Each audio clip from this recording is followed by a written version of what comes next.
Assalamualaikum warahmatullahi wabarakatuh. Salam sejahtera.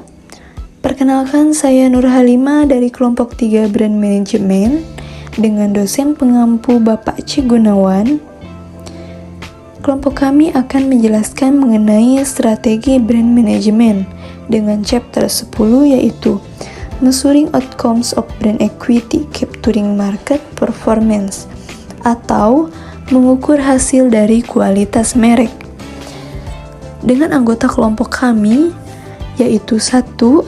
Widya Pramesti Gita, 2. Nur Halimah, 3. Silvia Rahmawati, 4. Anggi Pramudia, 5. Hilmia Ziatul Khair, 6. Randy Maulana Ikhwan, 7. Musin Saiful Doli.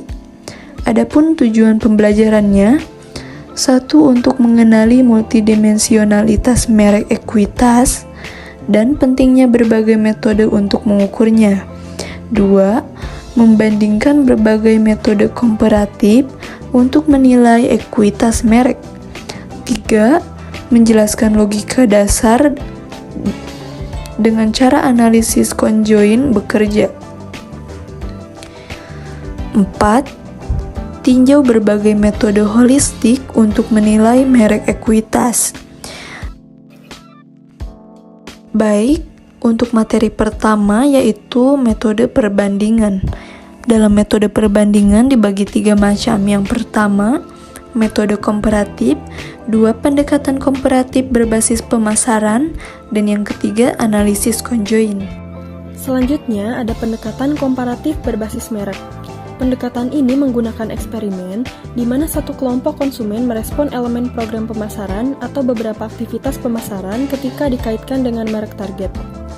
Dan kelompok lain merespon elemen atau aktivitas yang sama ketika dikaitkan dengan merek kompetitif atau menggunakan nama fiktif. Pendekatan ini juga berguna untuk menentukan manfaat ekuitas merek terkait dengan margin harga dan premi. Keuntungan dari pendekatan ini adalah bahwa pendekatan ini menetapkan semua aspek program pemasaran untuk merek tersebut.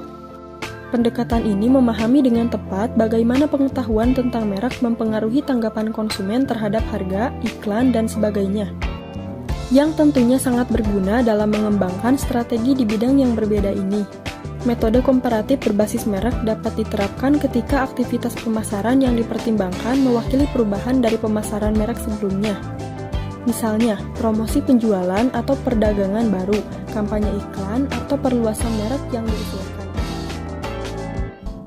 Pendekatan komparatif berbasis pemasaran, eksperimen di mana konsumen merespon perubahan elemen program pemasaran untuk merek atau merek pesaing. Pendekatan komparatif berbasis pemasaran mempertahankan merek tetap dan memeriksa respon konsumen berdasarkan perubahan dalam program pemasaran.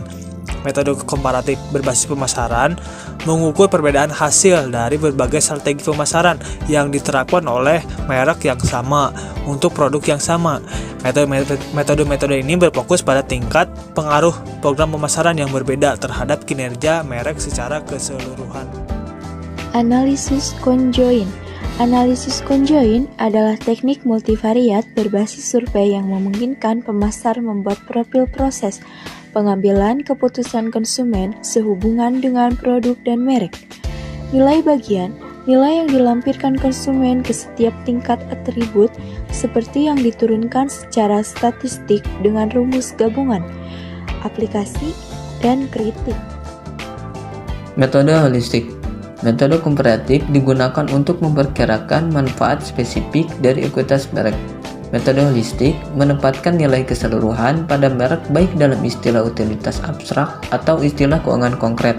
Dengan demikian, metode holistik mencoba untuk menjaring berbagai pertimbangan untuk menentukan kontribusi unik dari merek tersebut. Residual approach, yaitu pendekatan residual memeriksa nilai merek dengan mengurangkan preferensi konsumen untuk merek berdasarkan atribut produk fisik saja dari keseluruhan preferensi merek mereka. Bayesian approach, yaitu pendekatan penilaian menempatkan nilai finansial pada ekuitas merek untuk tujuan akuntansi, merger, dan akuisisi, atau alasan serupa lainnya. Materi selanjutnya yaitu residual approach. Residual approach merupakan pendekatan sisa. Alasan dibalik pendekatan sisa adalah pandangan bahwa ekuitas merek adalah apa yang tersisa dari preferensi dan pilihan konsumen setelah kita mengurangi efek produk fisik. Dalam metode residual approach, ada poin-poin yang menjelaskan tentang metode residual approach. Yang pertama, panel pemindai. Beberapa peneliti telah memfokuskan pada analisis nilai merek berdasarkan kumpulan data dari pemindai supermarket tentang pembelian konsumen. Poin selanjutnya yaitu model sikap multi-atribut. Pendekatan mereka mengungkapkan ukuran relatif dari basis ekuitas merek yang berbeda dengan membagi ekuitas merek menjadi 3 komponen. Komponen yang pertama adalah komponen bias atribut. Persepsi dari ekuitas merek adalah perbedaan antara nilai atribut yang dirasakan secara subjektif dan nilai atribut yang diukur secara objektif. Komponen selanjutnya, komponen preferensi non-atribut dari ekuitas merek adalah perbedaan antara nilai atribut yang dirasakan secara subjektif dan preferensi keseluruhan.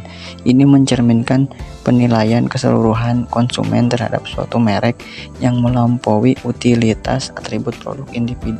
Selanjutnya, eksperimen pilihan. Dillon dan rekan-rekannya telah mempresentasikan model untuk menguraikan peringkat atribut merek menjadi 2 komponen.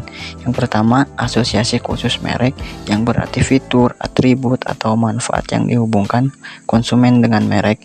Yang kedua, kesan merek secara umum berdasarkan pandangan yang lebih holistik terhadap suatu merek. Selanjutnya ada kritik. Pendekatan residual memberikan tolak ukur yang berguna untuk menafsirkan ekuitas merek, terutama ketika kita membutuhkan perkiraan ekuitas merek atau perspektif yang berorientasi finansial. Baik, selanjutnya adalah pendekatan penilaian atau yang biasa kita sebut valuation approach. Yang pertama, latar belakang akuntansi. Aset suatu perusahaan itu dapat berwujud atau juga tidak berwujud. Aset berwujud ini meliputi properti, pabrik, peralatan, aset lancar, dan investasi dalam saham dan obligasi. Sedangkan aset tidak berwujud di sisi lain adalah faktor produksi atau sumber daya khusus yang memungkinkan perusahaan memperoleh arus kas yang melebihi pengembalian aset berwujud. Yang kedua adalah perspektif sejarah. Masa lalu penilaian merek yang lebih baru dimulai dengan korporasi berita Rupert Murdoch yang memasukkan penilaian beberapa majalahnya di neraca pada tahun 1984 sebagaimana diizinkan oleh standar akuntansi Australia. Alasannya adalah bahwa unsur niat baik dari akuisisi penerbitan perbedaan nilai antara bersih, aset, dan harga yang dibayarkan seringkali sangat besar dan berdampak negatif terhadap neraca. News Corporation menggunakan pengakuan bahwa judul itu sendiri mengandung banyak nilai akuisisi untuk membenarkan penempatannya di neraca, meningkatkan rasio utang atau ekuitas, dan memungkinkan perusahaan mendapatkan sejumlah uang tunai yang sangat dibutuhkan. Yang ketiga adalah pendekatan umum. Dalam menentukan nilai suatu merek dalam akuisisi atau merger, perusahaan dapat memilih dari 3 pendekatan utama, yaitu pendekatan biaya, pasar, dan pendapatan. Pendekatan biaya berpendapat bahwa ekuitas merek adalah jumlah uang yang diperlukan untuk mereproduksi atau mengganti merek, termasuk semua biaya untuk penelitian dan pengembangan, pengujian pemasaran, iklan, dan juga sebagainya. Yang keempat adalah nilai ekuitas merek Simon dan Sullivan. Dalam sebuah studi penelitian akademis, Simon dan Sullivan mengembangkan sebuah teknis untuk memperkirakan ekuitas merek perusahaan yang berasal dari perkiraan pasar keuangan atas keuntungan terkait merek. Mereka mendefinisikan ekuitas merek sebagai arus kas tambahan yang bertambah pada produk bermerek di atas uang tunai, arus yang dihasilkan dari penjualan produk tidak bermerek juga. Untuk menerapkan pendekatan mereka mulai dengan memperkirakan nilai pasar perusahaan saat ini. Mereka mengasumsikan nilai pasar dari sekuritas perusahaan untuk memberikan perkiraan yang tidak biasa dari arus kas masa depan yang dapat diatribusikan ke semua aset perusahaan. Yang kelima, atau yang terakhir adalah metodologi penilaian merek Interbrand. Dalam mengembangkan metodologi penilaian mereknya, Interbrand mendekati masalah tersebut dengan mengasumsikan bahwa nilai merek, seperti nilai aset ekonomi lainnya, adalah nilai sekarang dari manfaat kepemilikan di masa depan. Dengan kata lain, menurut Interbrand, penilaian merek didasarkan pada penilaian tentang nilai pendapatan atau arus kas saat ini yang diharapkan dihasilkan oleh merek tersebut di masa depan. Tak terasa sudah ada di penghujung video, dan setelah mendengar para pemateri kita dapat menyimpulkan bahwasannya ada dua cara utama untuk mengukur manfaat dan hasil dari ekuitas merek. Yang pertama dengan metode komparatif dan yang kedua adalah dengan metode holistik. Metode komparatif adalah studi, penelitian, ataupun eksperimen yang meneliti sikap dan perilaku konsumen terhadap suatu merek. Nah, ini berguna secara langsung memperkirakan manfaat spesifik yang timbul dari tingkat kesadaran yang tinggi dan antusias merek yang kuat, disukai dan juga unik. Sedangkan metode holistik adalah metode yang dimana menempatkan nilai keseluruhan pada merek, baik dalam istilah utilitas, abstrak, ataupun istilah keuangan konkret. Ekuitas merek sendiri mengacu pada suatu nilai tambah yang terkandung dalam satu produk, barang, ataupun jasa yang dipasarkan. Hal ini tentunya menjadi alasan konsumen dalam melakukan pembelian ataupun penggunaan produk dari merek tersebut. Nah, selain terlepas dari itu juga, bahwasanya perusahaan juga ditandai dapat meningkatkan nilai perusahaan mereka, dengan tentunya memberikan dampak positif pada keberhasilan perusahaan mereka. Sekian dan terima kasih dari kelompok kami. See you the next video. Terima kasih.